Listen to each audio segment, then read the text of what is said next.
नमस्कार जय जगन्नाथ दर्शक बंधु आसतु आज भिडियो रे आमे 30 टी किचन टिप्स जानिबा। नंबर 1 रोटी को नरम करबा पई चाहूतिले हल्का गरम पानी रे अटा चकटंतु। अटा नरम हेबा सहित रोटी मध्य नरम आ भलरे फुलिबो एवं बहुत समय पर्यंत नरम रहिबो। नंबर 2 फ्रिज रो दुर्गंध आसुथिले न्यूज पेपर को टिके ओदा करी गुड़ाई फ्रिज रे 7 ରୁ 8 घंटा पर्यंत रखी दियंतु। तापरे न्यूज पेपर सबू दुर्गंध को टाणी नेबो। 8 घंटा परे न्यूज पेपर को फोपाड़ी दियंतु। देखिबे फ्रिज पूरा फ्रेश होई जिवो। नंबर 3 डालमा तरकारी को टेस्टी करबा पई चाहूतिले नॉर्मल पानी बदल रे गरम पानी व्यवहार करंतु। गरम पानी रे तरकारी टेस्टी हेबा सहित खूब शीघ्र मध्य होई जिवो।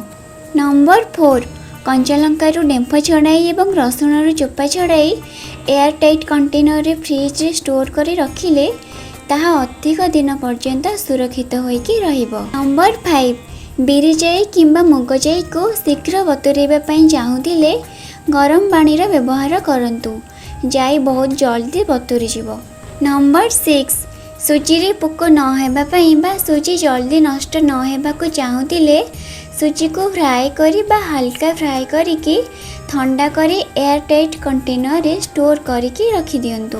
नंबर 7 बेसिन सफा करबा पई एवं बेसिन रे असरपा न हेबा पई चाहूतिले गरम पानी रे किछि विम लिक्विड मिसाई सेही पानी रे बेसिन सफा करंतु। बेसिन सफा होई जिवो एवं दुर्गंध आउ हेबनी। ता सहित असरपा मध्य आउ हेबनी। नंबर 8 मुग डाली को स्वादिष्ट करबा पई चाहूतिले मुग डाली को टिके फ्राए करिकी डालमा करंतु। देखिबे डालमा पूरा टेस्टी लागिबो। नंबर 9 हांडी धरिबा कपड़ा घर पोछा कपड़ा को राती रे हल्का उषुम पानी रे वाशिंग पाउडर मिसाई भिजाई रखी दियंतु। सकाळु धोई दियंतु। देखिबे कपड़ा पूरा भलरे सफा होई जिवो। नंबर 10 प्रेशर कुकर रो पानी न बाहरिबा पई चाहूतिले डाली बसाई ता उपरे 3 ड्रॉप तेल पकांतु एवं हुइसिल मध्य 2 ड्रॉप तेल पकांतु। देखिबे प्रेशर कुकर रो आउ पानी बाहरिबो नाही। नंबर 11 साग को अधिक दिन पर्यंत सुरक्षित रखिबा पई चाहूतिले प्रथमे साग को न्यूज पेपर रे गुड़ाई पॉलिथिन रे बांधी फ्रिज रे रखी दियंतु। देखिबे 4 ରୁ 5 दिन सेमिति फ्रेश हेकी ही रहइबो। नंबर 12 जीरा को अधिक दिन पर्यंत सुरक्षित रखिबा पई चाहूतिले 5 ରୁ 6टा लवंग जीरा डब्बा रे पकेई दियंतु। देखिबे जीरा अधिक दिन पर्यंत सुरक्षित रहिबो। नंबर 13 जदि तरकारी रे अधिक लूण हे जाए ताहेले तरकारी रे किछि अटा गुड़ा पकेई दियंतु एवं किछि समय परे एही अटा गुड़ा को काढी दियंतु। देखिबे अटा गुड़ा सब लूण भिड़ी देइथिबो। आउ गोटे उपाय हेला किछि सिझा आलू तरकारी रे पकेई दियंतु।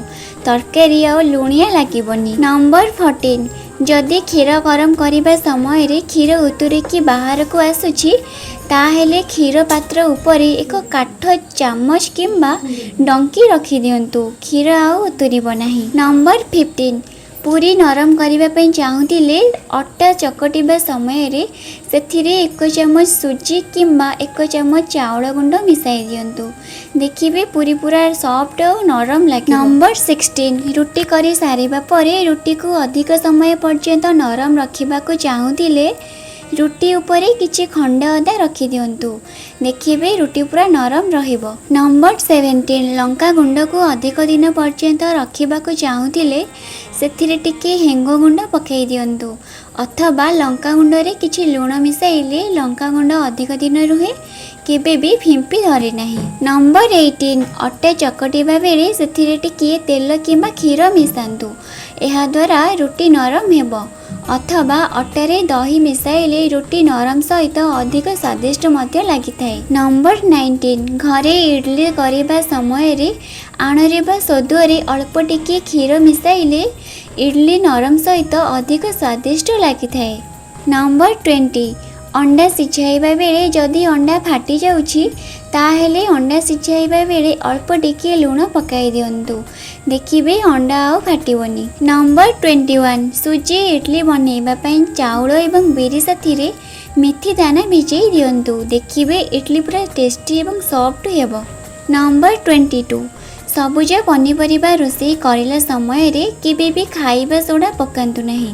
एथिरे थिबा विटामिन्स एवं मिनेराल्स नष्ट हो जाई थाए। नंबर 23 दोसा बनैबा पूर्वरु तावारे बाइगण किंबा पियाज टुकुड़ा को तेल रे बुड़ेकी घसिले तावारे आउ दोसा लागी न थाए।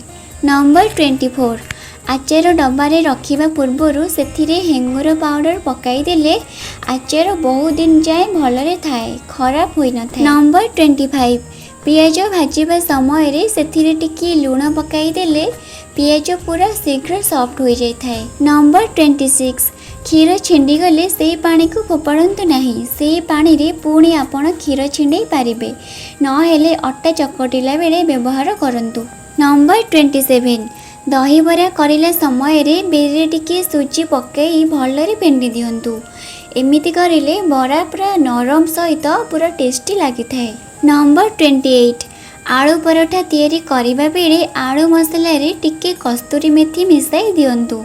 देखिबे आलू पराठा एते स्वादिष्ट हेबो जे समस्ते अधिक मागिकी खाइबा को इच्छा करिवे। नंबर 29 रसुण रो जल्दी चोपा छड़ाइबा पई चाहुथिले किछि उषुम पानी रे रसुण को रखि दियंतु। तापरे देखिबे रसुण रो चोपा शीघ्र बाहरी जिवो। नंबर 13 क्षीर रो अधिक मलई बाहर करबा पई चाहुथिले क्षीर को सठिक भाव में फुटाइबा परे एहा को ठंडा हेबा को रखि दियंतु एवं एहा परे फ्रिज रे रखि दियंतु।